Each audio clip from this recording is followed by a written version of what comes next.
आज 6 जून है। याद कीजिए, एक महीने पहले, ठीक एक महीने पहले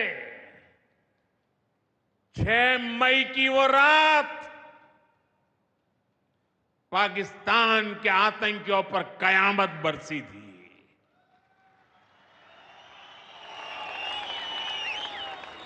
अब पाकिस्तान कभी भी ऑपरेशन सिंदूर का नाम सुनेगा तो उसे अपनी शर्मनाक शिकस्त याद आएगी।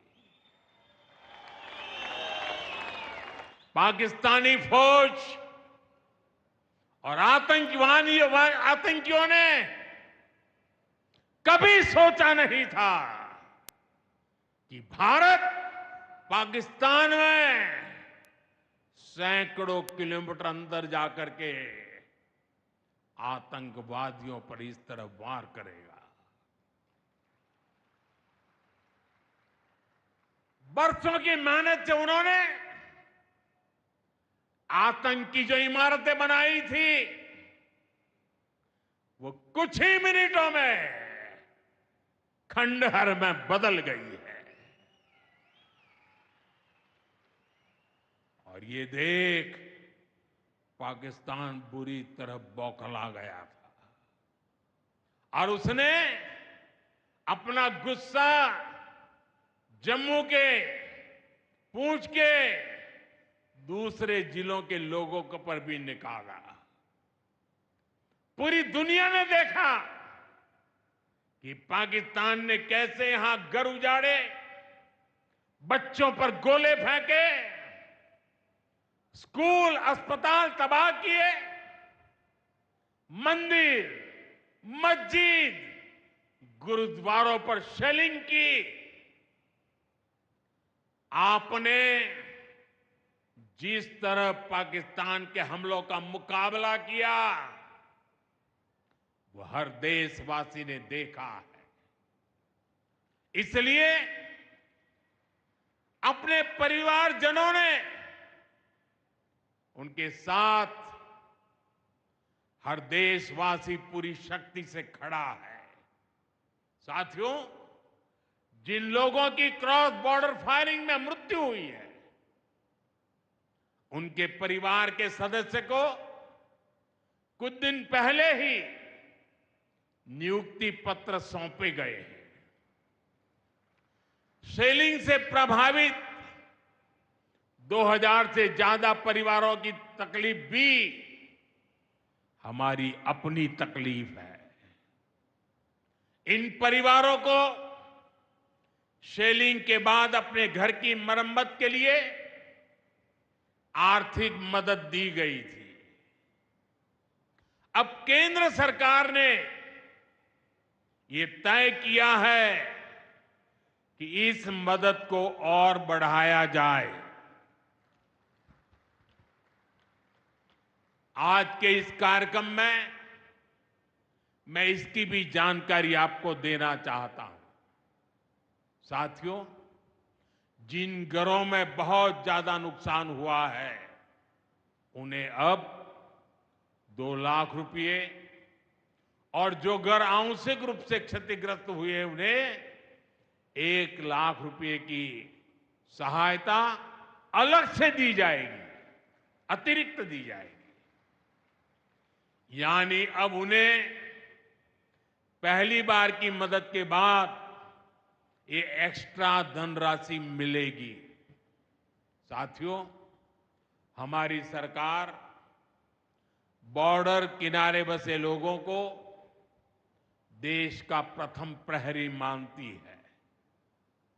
बीते दशक में सरकार ने बॉर्डर के जिलों में विकास और सुरक्षा के लिए अभूतपूर्व काम किया है। इस दौरान करीब 10,000 नए बंकर्स बनाए गए हैं। इन बंकरों ने ऑपरेशन सिंदूर के बाद बने हालात में लोगों का जीवन बचाने में बड़ी मदद की है। मुझे बताते हुए खुशी है कि जम्मू और कश्मीर डिवीजन के लिए 2 बॉर्डर बटालियन बनाई गई है। 2 वुमेन बटालियन बनाने का भी काम पूरा कर लिया गया है। साथियों, हमारा जो इंटरनेशनल बॉर्डर है, उसके पास जो बहुत दुर्गम इलाके हैं, वहां भी सैकड़ों करोड़ रुपया खर्च करके नया इंफ्रा बनाया जा रहा है। कठुआ से जम्मू हाईवे को 6 लेन का एक्सप्रेसवे बनाया जा रहा है। अखनूर से पुंछ हाईवे का भी चौड़ीकरण किया जा रहा है। वाइब्रेंट विलेज प्रोग्राम के तहत भी बॉर्डर के गांवों में विकास के काम को और गति दी जा रही है। जम्मू कश्मीर के 400 ऐसे गांव जहां ऑल वेदर कनेक्टिविटी नहीं थी, उन्हें 1800 किलोमीटर की नई सड़कें बिछाकर जोड़ा जा रहा है। इस पर भी सरकार 4200 करोड़ रुपए से ज्यादा खर्च करने जा रही है। साथियों, आज मैं जम्मू कश्मीर के आप लोगों से, खासकर यहां के नौजवानों से एक विशेष आग्रह भी करने आया हूं। और जम्मू कश्मीर की धरती से मैं देश को भी आग्रह करना चाहता हूं। आपने देखा है कि कैसे ऑपरेशन सिंदूर ने आत्मनिर्भर भारत की ताकत दिखाई है। आज दुनिया भारत के डिफेंस इकोसिस्टम की चर्चा कर रही है, और इसके पीछे एक ही कारण है, हमारी सेनाओं का मेक इन इंडिया पर भरोसा। सेनाओं ने जो कर दिखाया, अब वही हर भारतवासी को दोहराना है। इस साल के बजट में हमने मिशन मैन्युफैक्चरिंग की घोषणा की है।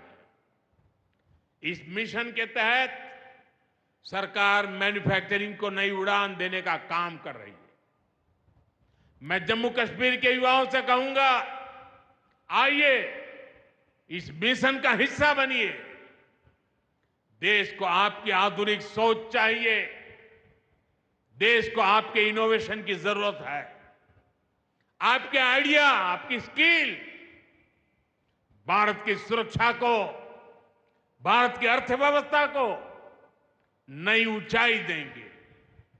पिछले 10 वर्षों में भारत एक बड़ा डिफेंस एक्सपोर्टर बना है। अब हमारा लक्ष्य है दुनिया के टॉप डिफेंस एक्सपोर्टर्स में भारत का नाम भी शामिल हो। इस लक्ष्य की ओर हम जितना तेजी से बढ़ेंगे, उतनी ही तेजी से भारत में रोजगार के लाखों नए अवसर पैदा होंगे। साथियों, हमें एक और संकल्प लेना है। जो सामान भारत में बना हो, जिसमें हमारे देशवासियों का पसीना लगा हो, हम सबसे पहले उसे ही खरीदें। और यही राष्ट्रभक्ति है, यही राष्ट्र की सेवा है। सीमा पर हमें हमारी सेनाओं का मान बढ़ाना है, और बाजार में हमें मेड इन इंडिया का गौरव बढ़ाना है। साथियों, एक सुनहरा और उज्जवल भविष्य जम्मू कश्मीर का इंतजार कर रहा है। केंद्र सरकार और यहां की सरकार मिलकर विकास के कार्यों में जुटे हैं, एक दूसरे को सहयोग कर रहे हैं। शांति और खुशहाली के जिस रास्ते पर हम आगे बढ़ रहे हैं, हमें उसे लगातार मजबूत करना है। मां वैष्णो देवी के आशीर्वाद से विकसित भारत विकसित जम्मू कश्मीर का ये संकल्प सिद्धि तक पहुंचे, इसी कामना के साथ आप सभी को फिर से ये ढेर सारे विकास के प्रोजेक्ट के लिए और एक से बढ़कर एक शानदार प्रोजेक्ट के लिए मैं बहुत बहुत बधाई देता हूं।